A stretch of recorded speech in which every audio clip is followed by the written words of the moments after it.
I died, choking on the remnants of my own scream. The arsenic-laced soup burning a path down my throat like liquid fire from hell itself. The last thing I saw was my husband's face, twisted not in horror, but in cold satisfaction, as he watched me convulse on the kitchen floor of our McMansion in suburban Seattle. And then, nothing. Until the world snapped back into focus. And I was 28 again, staring at the calendar on the fridge that read September 15th, 2018. The day my mother-in-law first brought that cursed pot of homemade chicken noodle to our door. It hit me like a freight train slamming into my skull. I was alive. Not just alive, back. The wedding band on my finger felt too tight, like it was squeezing the life out of me all over again, and the air in our open-concept kitchen smelled of fresh paint and false promises. The kind we'd slathered on when Richard and I bought this place 3 years into our marriage. Back then, it was all Pinterest boards and HGTV dreams, white quartz counters, stainless steel appliances, a backyard big enough for the kids we swore we'd have someday. Now, it just felt like a stage set for the slaughter. I gripped the edge of a sink, my knuckles whitening, as the memories flooded in unbidden. The betrayal wasn't just the poison, it was the years leading up to it. Richard, my golden boy husband, the tech whiz who'd swept me off my feet at a University of Washington mixer. 6 feet, too. With that easy grin and eyes like polished oak, he'd promised me the world. "You're my everything." Mads, he'd whisper in bed, his hand tracing lazy circles on my hip. But everything was a lie. He'd been siphoning funds from our joint accounts for months, funneling them into a startup that was really just a front for his gambling debts. And Evelyn, my mother-in-law, the ice queen from Bellevue with her pearl necklaces and passive-aggressive PDA fundraisers. She'd known all along. Hell, she'd orchestrated it. Family first. Dear, she'd coo, while plotting to pin it all on me when the IRS came knocking. In my first life, I'd been the perfect daughter-in-law. Stay-at-home mom to our imaginary future. Freelance graphic designer, when the mood struck. Always with a smile for Evelyn's surprise visits. But that day, September 15th, she'd shown up unannounced. Her BMW purring in the driveway like a predator. "I made your favorite, Madeline. Chicken noodle, just like my Richard loves." Her voice had been syrupy. Her Botox-smooth face creased in what passed for concern. I'd thanked her, poured a bowl for Richard when he got home from the office, because that's what good wives do. Right? Share the love. He'd slurped it down, praised her effusively, then kissed my forehead before heading out for his late meeting. I ate the leftovers for dinner, alone with the TV droning in the background. The pain started around midnight. Vomiting, cramps that felt like my guts were being wrung out by invisible hands. By dawn, Richard was devastated, calling 911 while Evelyn hovered in the ER waiting room, dabbing at non-existent tears. The autopsy? Accidental poisoning from faulty pantry staples. But I knew better, even as the darkness closed in. Evelyn's secret, her own financial ruin from bad real estate deals. Her desperation to protect her precious son from scandal. Richard's complicity. His whispers to her about how I was holding him back. They'd framed me as the unstable one, the pill popper who'd done it to herself to escape the debt. No trial. No justice. Just a quiet cremation and a GoFundMe that lined their pockets. Now, here I was, reborn in the body of the woman who'd trusted too easily. My heart hammered against my ribs as I glanced at the clock. 2:17 p.m. Evelyn was due any minute. I could hear the distant hum of traffic on I-405, the world outside oblivious to the storm brewing in my veins. This time, I wouldn't play the victim. This time, I'd unearth every buried skeleton, twist the knife of betrayal back into their hearts, and watch them bleed out their lies. But revenge isn't clean. It's a dirty, controversial beast, full of lines you cross that you never come back from. And in America, where family is sacred until it's not, where suburbia hides more monsters than the city streets, I'd have to decide just how far I'd go. The doorbell chimed, a cheerful ding-dong that mocked me. I smoothed my yoga pants, God. I missed athleisure, and plastered on a smile that didn't reach my eyes. There she was, Evelyn Hargrove, 58, going on eternal youth, her blonde bob impeccable, carrying a thermal carrier like it was the Holy Grail. For you, dear, she said, thrusting it forward with that trademark tilt of her head, the one that said she was doing me a favor by existing. My fingers brushed hers as I took it, and for a split second, I swear she flinched. Or maybe that was just the echo of my future knowledge screaming in my brain. Evelyn, you shouldn't have. Richard's been swamped at work. Nonsense. A mother's work is never done. She breezed past me into the kitchen, her Louboutins clicking like gunfire on the tile. Besides, you look peaky, Madeline. All that screen time frying your brain. Sit. Let me heat it up. I watched her, this woman who'd one day kill me, as she unpacked the pot with practiced efficiency. The steam rose, carrying the scent of time and deceit. In my old life, I'd have chattered about the weather, the Mariners' latest loss, anything to fill the silence. Now, I catalogued her, the slight tremor in her hands, nerves, or the first signs of the Parkinson's she'd hide until it crippled her empire. The way her eyes darted to my phone on the counter, as if checking for messages from Richard. Tell me, I said casually, leaning against the island, how's that new development in Bellevue coming along? Richard mentioned you were pouring a fortune into it. Her back stiffened. Just a fraction. Bingo. The secret heart of it all, Evelyn's over-leveraged real estate ventures. The ones that would tank her net worth and drag Richard down with her. In my first timeline, she confessed it to him in tearful late-night calls, begging him to fix it by any means. He'd suggested insurance fraud, but she'd gone further, eliminating the liability in their lives. Me.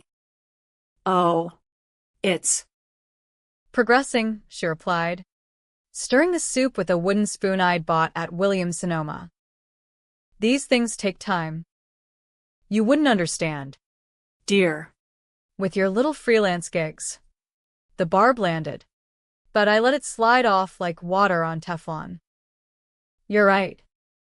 I'm just the trophy wife, after all. But hey, that's why I married Richard, for the excitement.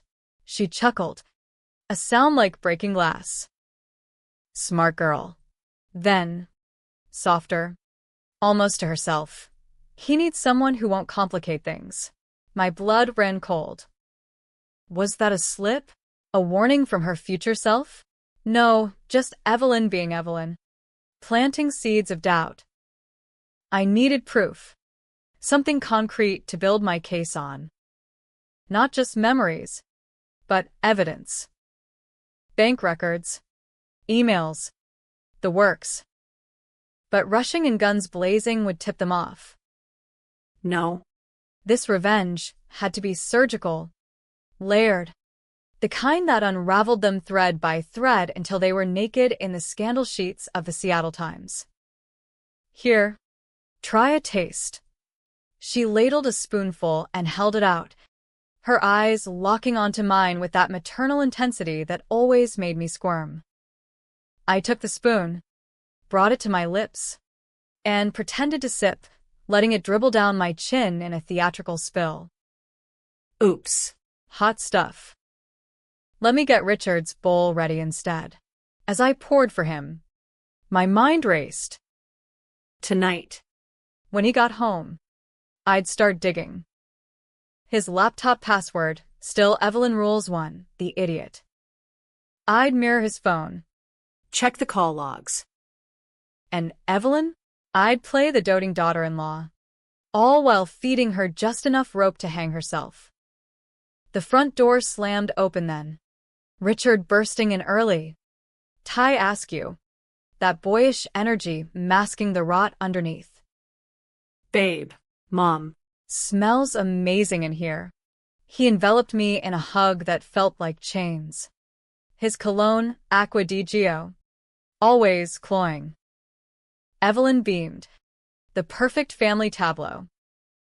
But as he kissed her cheek and raved about the soup, I saw it. The subtle nod between them. The shared glance that said, "We're in this together." That night, after Evelyn left with air kisses and promises of bridge night, Richard devoured his bowl while scrolling emails on his phone. I watched from the couch, nursing a glass of Pinot Noir, my own untouched. "Rough day?" I asked, voice light. He shrugged, mouth full. The usual. Layoffs looming at the firm. If we don't hit quotas. He trailed off, eyes flicking to me. Guilt? Or calculation? I reached over, Squeezed his hand. We'll figure it out. Team Hargrove. Right? His smile was relief. Yeah. Love you. Mads. Love. The word tasted like ash. In the hours after he crashed, soup coma hitting hard, I slipped into his office. The laptop whirred to life. And there it was, a folder buried in his cloud drive. Family matters. Screenshots of bank statements. Transfers to offshore accounts in Evelyn's name. Emails from her. We can't let her find out. She's reckless with money. Reckless? I'd been the one clipping coupons while he blew thousands on fantasy football. Deeper in, a draft of divorce papers. Dated 2 weeks from now. Grounds, irreconcilable differences. With a note, push the instability angle, pills, depression. Mom's handling the rest. The rest. My murder. Rage boiled up, hot and unfiltered. I wanted to smash the screen, confront him with a baseball bat from the garage. But no, that was the old Madeline, reactive and ruined. This new me, I was a ghost with a grudge. And ghosts don't swing, they haunt. By dawn, I'd copied everything to a thumb drive, hidden in my tampon box, cliché, but effective. Step 1, build the dossier. Step 2, plant doubts. I'd start with anonymous tips to Richard's boss. Whispers of embezzlement. Let the corporate sharks circle him while I played the concerned wife. But controversy loomed.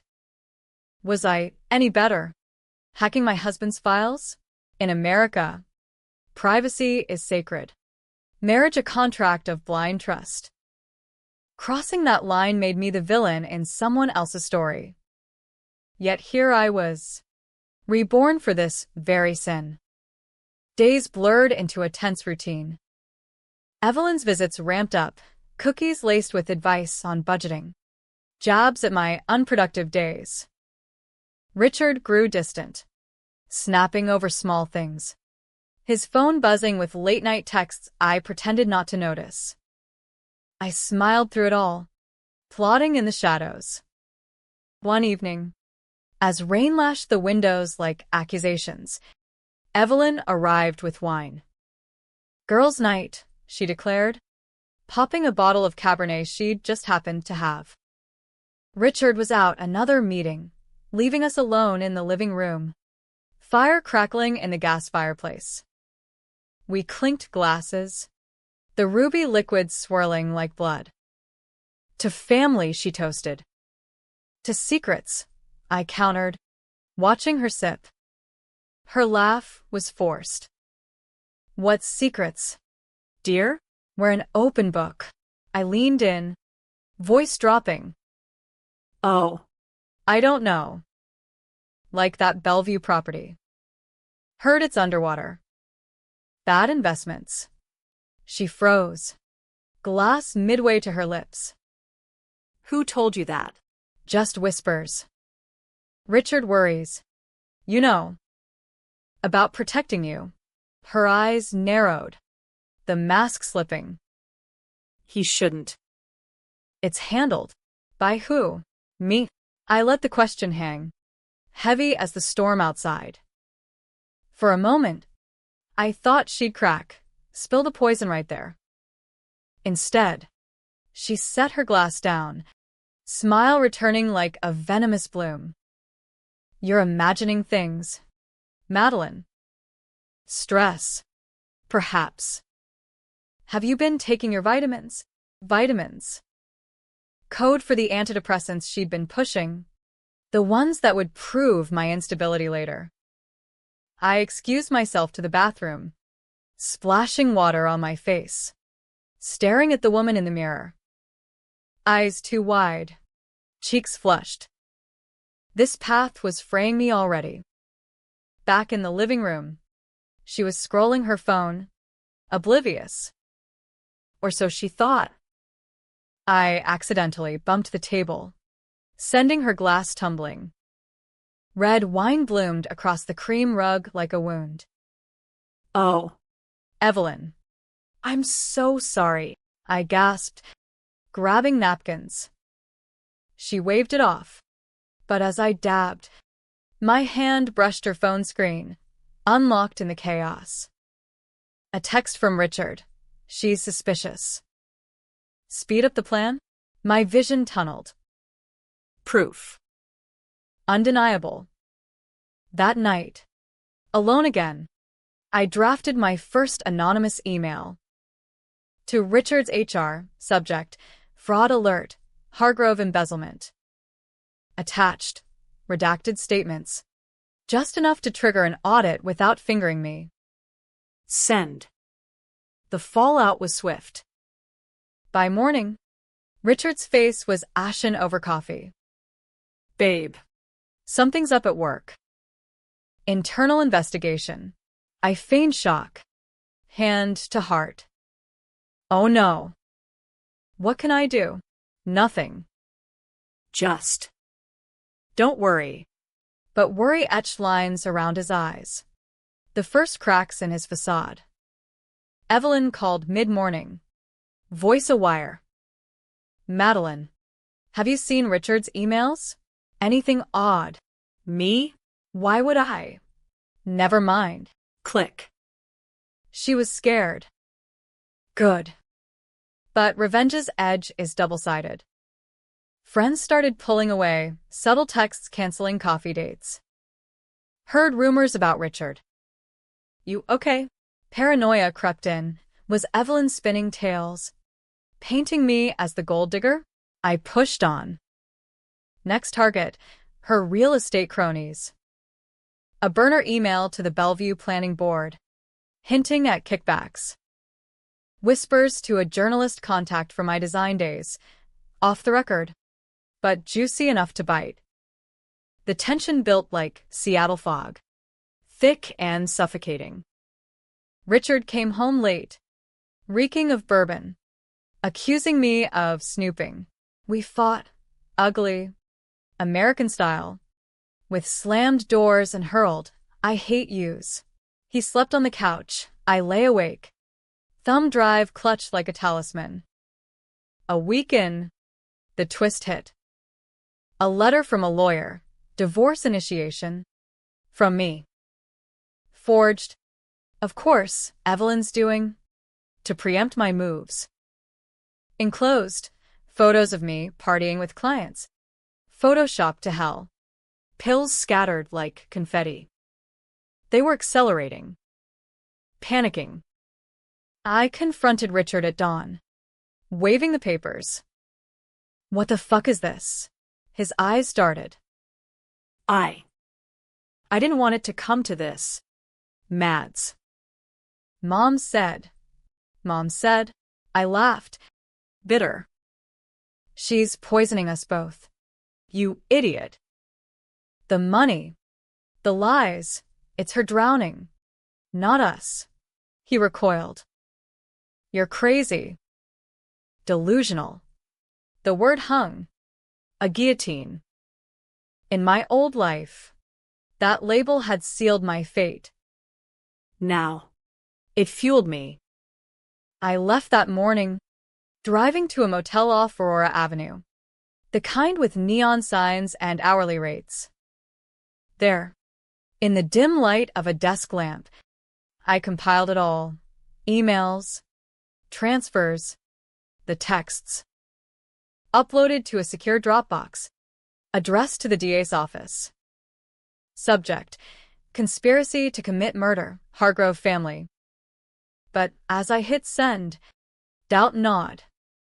Was this justice or just vengeance?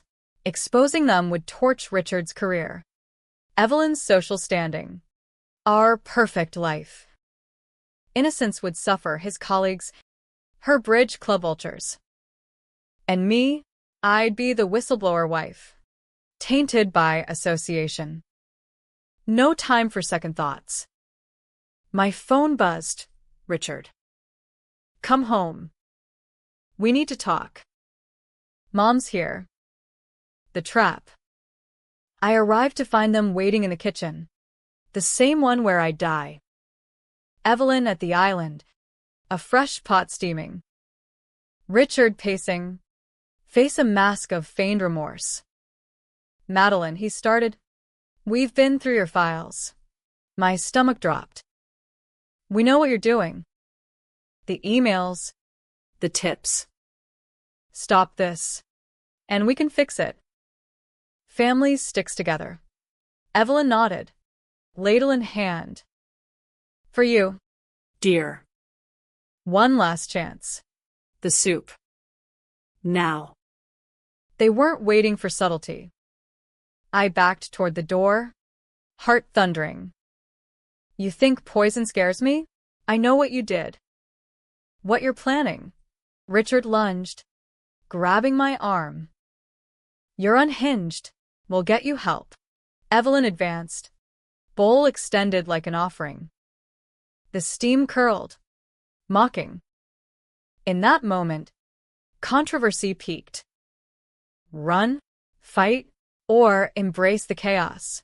I twisted free, snatched the bowl from her grasp, and hurled it at the wall. Soup splattered, noodles sliding down cabinets like entrails. No gore, just mess, a symbol of their unraveling. You bitch, Evelyn shrieked, lunging. Richard hesitated, shock cracking his resolve.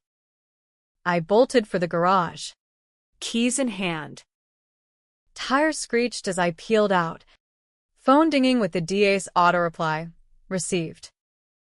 Investigation pending.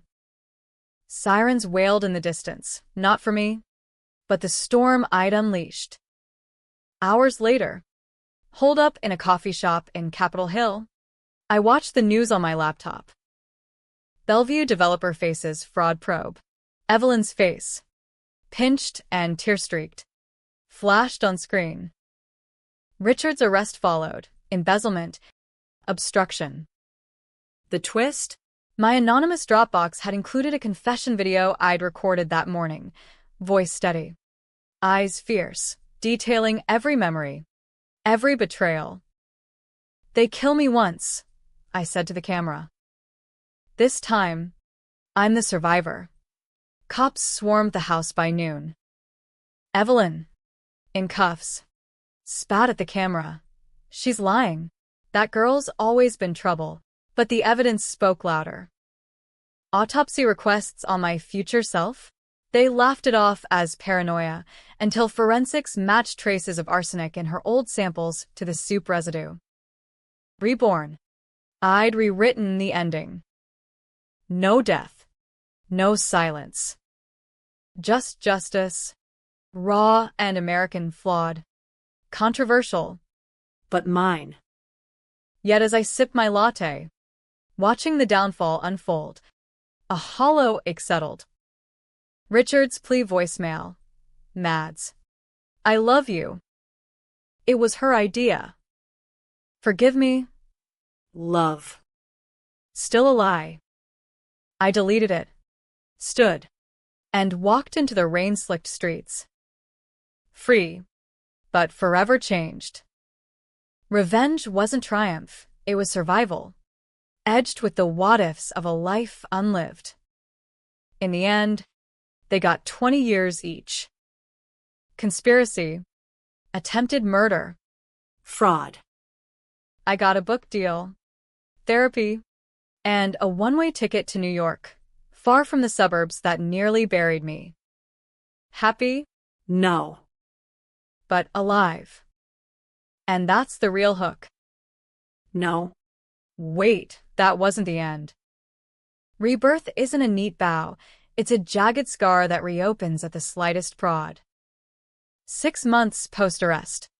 I was unpacking boxes in my cramped Brooklyn walk-up, the kind with exposed brick and dreams of reinvention.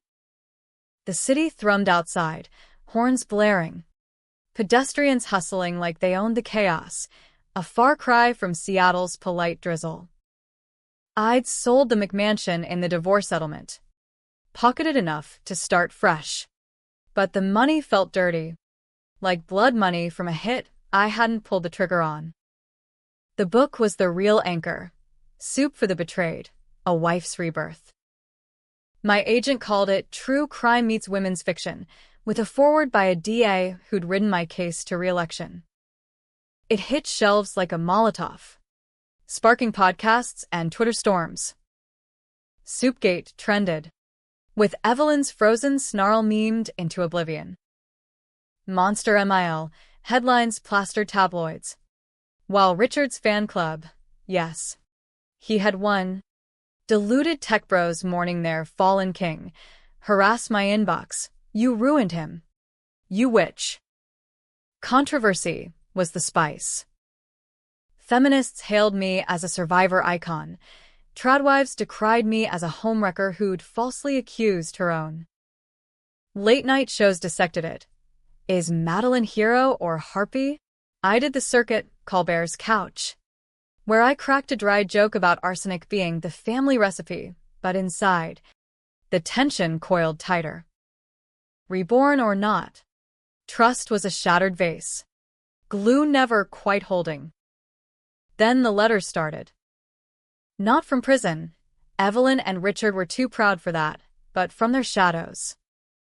A cousin in Tacoma, pleading, family's all we have. Drop the appeals.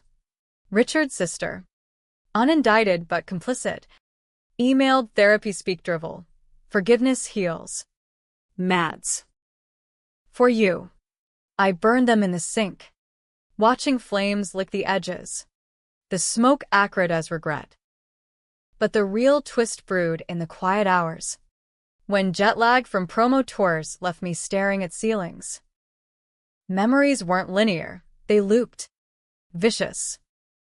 I'd relive not just the death, but the prelude, the small betrayals that paved the road.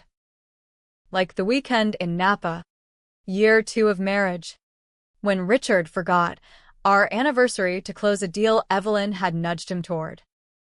I'd waited at the vineyard, wineglass in hand, toasting solo to eternal love while he texted apologies from her yacht party. Or the Christmas where she'd gifted me a slimming juicer, cooing about keeping him happy. I'd laughed it off, but the mirror had become enemy territory after that. Rebirth gave me clarity. Their plot wasn't sudden rage, but a slow simmer of entitlement. Evelyn, widowed young from a tragic boating accident, daddy's booze. whispers said, had molded Richard into her mini-me. A prince who deserved a compliant queen. Me? I was the glitch. The independent streak from my Portland roots. Freelancing instead of networking her circles. The debt was the catalyst. But the crime? Inevitable. Now. In New York, I built walls. A therapist named Carla, sharp as a switchblade, unpacked the rage. Revenge reborn you. But what sustains you? Good question. Dates fizzled, guys bolted when I dodged deep talks. Too intense, one said, echoing Richard. Then, the call came. October 2020. Pandemic raging. The world locked down like my heart. Unknown number. Seattle area code. I almost let it ring. Madeline? It's Claire. Richard's sister. The line crackled with static. Or maybe my pulse. Claire. The overlooked sibling. 20 years his junior. Art major turned barista. Always on the periphery of Hargrove drama. What do you want? My voice was ice. A pause. Then a sob. I have something. For the book. Or the appeals. It changes everything. Against every instinct. I met her. Neutral ground. A zoom from my agent's office. Faces pixelated in pandemic glow. Claire looked hollowed, dark circles. Hair unkempt against a backdrop of rain-streaked windows. Richard confessed, she said. No preamble. In a letter to me. From Walla Walla. My gut twisted. Confessed what? We already know. no. She leaned closer. Eyes wild. It wasn't Mom's idea. It was his. The poison. The frame-up. He He did it to protect her, but he planned it first. Said you were draining him. That divorce wouldn't cut ties clean enough. lies. Or was it? In my memories, the nods between them, the shared glances, complicity. Yes. But initiation? She slid a scanned page across her screen. Richard's scrawl. Dated pre-arrest. Claire, if you're reading this, it's over. Mads found out. But know this, I loved her once. Then she became the problem. Mom just helped clean it up. Forgive me? The room spun. My carefully constructed narrative, Evelyn the mastermind, Richard the pawn, crumbled. He'd authored my death? The emails. The transfers, his fingerprints. Not hers. Why now? I demanded. Voice cracking. Claire's face crumpled. Because Mom's dying. Cancer. Stage 4. She wrote me too, says you're the only one who can stop the appeals. Richard's fighting for retrial. Claiming coercion. If this leaks. It was a bomb. Ticking. Expose the truth. And Richard walks Evelyn's innocence, bolstered by his confession's ambiguity. Let it rot. And I perpetuate the lie, dooming her to die caged. Controversy incarnate. Mercy for the monster who'd birthed my killer? Or truth? Ugly and absolute? I ended the call. Paced the office like a caged wolf. Carla's words echoed. What sustains you? That night, in my apartment, I poured a glass, not soup, but scotch. Peaty and punishing. The city lights blurred through tears I hadn't shed since the rebirth. Loved her once. The words gutted me. In my first life, I'd clung to that ghost love, ignoring the rot. Now.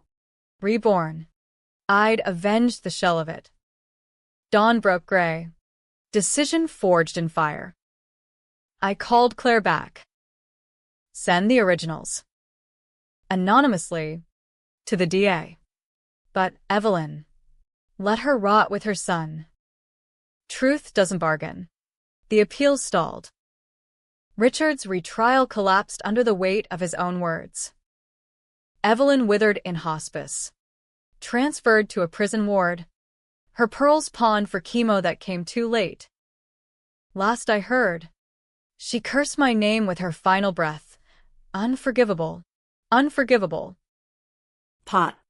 Kettle. As for me, the book's sequel wrote itself. Second helping. The deeper poison. It sold more, but I donated proceeds to domestic violence shelters, women who'd never get a second chance. Revenge's climax wasn't the arrest, it was this quiet reckoning. I'd cross lines, hacks, leaks, lies by omission, but emerged scarred, not broken. In America, where justice is a lottery and family a gamble, I bet on myself. And won. But the hook lingers. If reborn again, would I poison the pot? Or walk away clean? Some silences are louder than screams. Years later, 2025 now. The world of funhouse of AI miracles and climate reckonings, I stood on the Brooklyn Bridge. Wind whipping my coat like an old friend's slap. The East River churned below. Freighters ghosting under the span. A reminder that some currents pull you under no matter how hard you swim. I'd come here for clarity. Or maybe just the view. Manhattan's jagged skyline. A testament to ambition's sharp edges. At 40, I was a ghost of Madeline Hargrove, née Ellis, no longer defined by soup or silence, but the woman who'd ladled out her own fate. The book empire had bloomed. Sequels. A Netflix limited series, Arsenic and Old Lies. They called it cheesy, but it paid. I keynote at women's conferences. My TED Talk, Reborn from Betrayal, Owning Your Second Act, racked up millions of views. Audiences leaned in, hungry for the drama, the hook of death dodged, the twist of paternal sin. But they missed the tension. The controversial underbelly. How I toyed with mercy, only to crush it. How? In quiet moments, I'd wonder if Richard's love once was truth or tactic. He'd rotted in Walla Walla, appeals exhausted, a model prisoner by all accounts, teaching coding to inmates, penning a blog from lockdown, from Silicon Valley to solitary, a redeemer's path. Fans ate it up. Petitions for pardons circling like vultures. Evelyn? Her death made headlines. Poison plot matriarch succumbs to cancer. Final words a curse? I'd skipped the funeral. Sent lilies instead, white. For purity she never knew. Claire? We'd forged an uneasy truce. She ran a gallery in Tacoma now, showcasing survivor art, my unwitting muse. Our calls were sporadic. Birthdays, holidays laced with what-ifs. You saved me from them, she'd say. Saved? Or damned us all to echoes. My life. Though mine. A loft in Williamsburg. Freelance consulting for indie publishers. A rescue mutt named Karma who chewed shoes but never secrets. Dates evolved into something real. Javier, a chef with tattooed forearms and a laugh that thawed ice. No rings yet. No rush. You're a force, he'd murmur post-dinner, his hand in mine as we walked the High Line. Force. Yeah. Rebirth's gift, unapologetic power. But tension simmers eternal. Last week, a package arrived, no return address. Seattle postmark. Inside, a worn photo album, edges frayed like nerves. Claire's note, found in Mom's things. Thought you should see. Pages flipped like accusations. Baby Richard. Gap-toothed grin. Evelyn. Radiant bride. Then me. Wedding day. Veil, translucent. His arm possessive around my waist. Tucked in the back, a letter. Evelyn's script. Undated but postmarked pre-poison. My dearest Richard. You've always been my son. This girl, Madeline, she dims you. Drains the light with her whims. Her independence. We Hargroves build empires. Not Nestle in them. If she goes, so do the shadows. I've a recipe. Old family one. Trust mother. Will rise anew. Forever yours. E. The twist-eyed half-suspected. Fully dreaded. Not his idea first, hers. The confession to Claire? A ploy. Protecting the queen to his bitter end. My vision blurred. Not tears but fury's haze. All these years, I'd villainized him as architect. Her as enabler. Wrong. She was the blueprint. He the builder blinded by filial fog. Controversy roared back. Leak it? Fuel the pardon fire. Prove his coercion. Bury it. And carry the lie like an anchor? Javier found me at dawn. Album splayed on the kitchen table. Coffee cold. Babe, talk. I did first time. Full torrent. The rebirth he thought metaphor. The rage. The what-ifs. He listened. No judgment. Just his thumb tracing my knuckles. You're not them. That's your win. Win. The word anchored me. Decision came mid-morning. Sun slanting through blinds like judgment. I digitized the letter. Uploaded to the series production. Bonus episode bait. Then, a call to the DA. Retired now but game. Reopen the file. Full exoneration for Richard. Victim. Not perp. Pardons accelerated. By spring, he walked, gaunt, graying, but free. Press swarmed the gates. He issued a statement, grateful for truth. No more poison. We met once, neutral. A diner off I-5. Claire mediated. Her presence a buffer. He looked small, eyes hollowed by years. Mads. I didn't know. The letter, she hid it. Lies? Truth? I searched his face. Saw the boy who'd promised forever. You chose her. He nodded. Tears tracking. I did. Forgive. America loves redemption arcs. I could have spun it, embrace, catharsis. But I stood. No. But live better. Outside. Rain fell soft. Closure? Nah. Just punctuation. Now. On the bridge. Javier's text buzzes. Dinner? Your call. I smile. Type back. Soup's on me. Revenge's end isn't silence. It's the roar you choose next. I turn toward home. Steps light. Reborn. Unbetrayed. Unbreakable. The hook? Life's the real poison. Drink deep.